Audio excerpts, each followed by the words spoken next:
Medina মনোয়ারায় আমি অভাগীর সঙ্গে তৎসঙ্গে এই নিখিল বিশ্বে যত পীর আউলিয়া গাছ কুতুব আল্লাহর পয়গম্বরগণ বন্ধুগণ তার মনোনীত বান্দা মনোনীত মানুষ যেখানে যেভাবে সাহিত্য আছে তাদের সকলের রোজা মোবারকে এবং চরণ মোবারকে আমি অভাগী সালাম ভক্তি পেশ করি। যে নামকে স্মরণ করে এত সুন্দর একটি মহতী সভার আয়োজন করা হয়েছে, একটা ইবাদতের আয়োজন করা হয়েছে। হযরত শাহ সুফি তুফান শাহ চিশতি রহমাতুল্লাহ আলাইহি রুহানি ফায়েজের ভক্ত হযরত বারেক শাহ চিশতি এর 49তম ওরস মোবারকে নিজেকে শামিল করতে পেরে ধন্য মনে করছি যে মালিক আমাকে এখানে আপনাদের মতো সাধু গুরু চরণ ছোঁয়া পাওয়ার জন্য আনছেন। তো এখানে বর্তমান প্রতিবেশী হযরত আমান দেওয়ান সেই দরদির প্রতি সালাম ভক্তি পেশ করে ও শেখ রহমতুল্লাহ সেই দরদির প্রতি আমি সালাম ভক্তি পেশ করি। সঞ্চালনায় শমশের মোল্লা সেই দরদির প্রতি সালাম ভক্তি পেশ করে সার্বিক সহযোগিতায় হযরত আমান দেওয়ান তার প্রতি এবং শেখ রহমতুল্লাহ ও ওরস কমিটি আশিকান জাকেরান যারাই আছেন তাদের সকলের প্রতি আমি সালাম ভক্তি পেশ করে অত্র এলাকার যত গণ্যমান্য ব্যক্তিবর্গ তাদের সকলের প্রতি আমি সালাম ভক্তি রেখে উভয় শিল্পী তাল সঙ্গীতে যারা সকলের প্রতি সালাম ভক্তি রেখে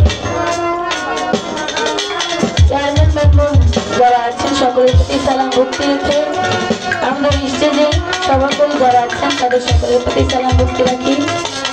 আমার প্রতিপক্ষ বন্ধু হিসেবে যাকে পেয়ে আজকে আমি ধন্য আমার বড় ভাই বাসার দেওয়ান, তাকে পরিচয় দেওয়ার মতো আমার কিছু নেই। এটাই সত্য। তো বাসার দেওয়ান ভাইয়ের প্রতি আমি সালাম ভক্তি পেশ করে ছোট করে একটি বন্দনা গান করবো। সকলেই বন্দনা করবেন। সকলের প্রতি রইল সালাম। আসসালামু আলাইকুম ওয়া রাহমাতুল্লাহি ওয়া বারাকাতুহু। সাউন্ডটা কিন্তু লাগতেছে। পলিশ কম হইব। পলিশ কেমনে বাগানোর চেষ্টা করো।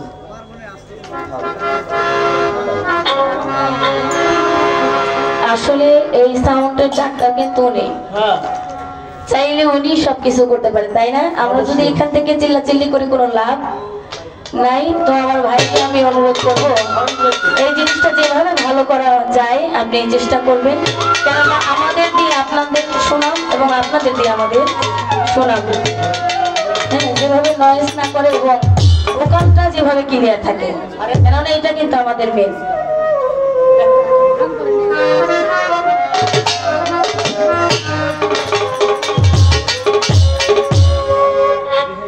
যদি প্রয়োজন হবে তাহলে একটু ঘুরাই দিন যাতে আমরা কানের হ্যাঁ একটা হলেন যদি একটু ঘুরাই দেন। আমি বাহির থেকে গান শুনছি অনেক ক্লিয়ার শোনা যায়, তাই না? বাইরে কিন্তু একেবারে ফাটাফাটি। এখানে স্টেজে আমরা যারা কাজ করব তারা যদি নিজেদের কাজটা নিজেরা না শুনি তাহলে কিন্তু আমরা পারতেছি না। তো একটু যদি অ্যাঙ্গেল করে দেন তাহলে আমাদের সুবিধা হবে।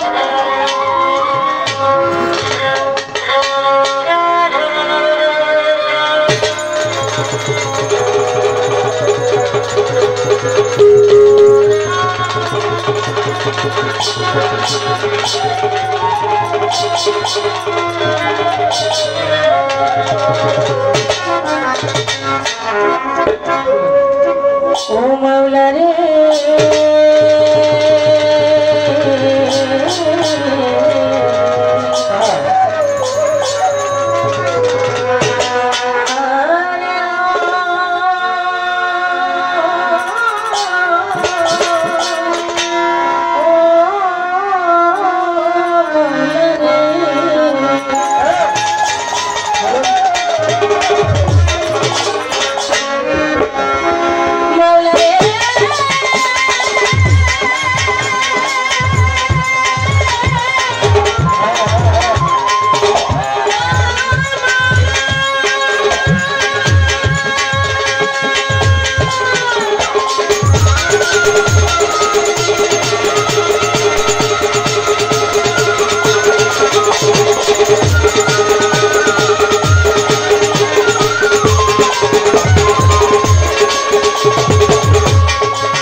যদি শব্দ করে একটু করো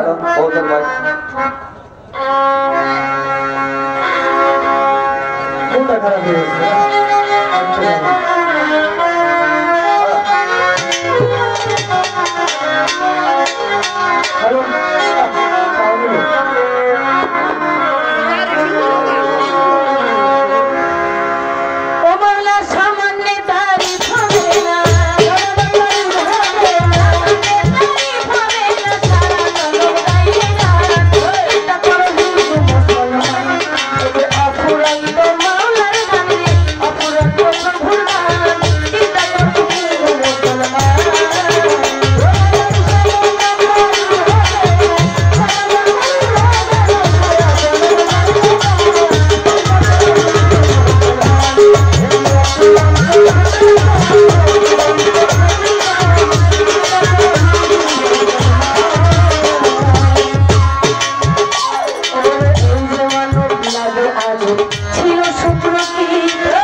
তাকে বড় ভাই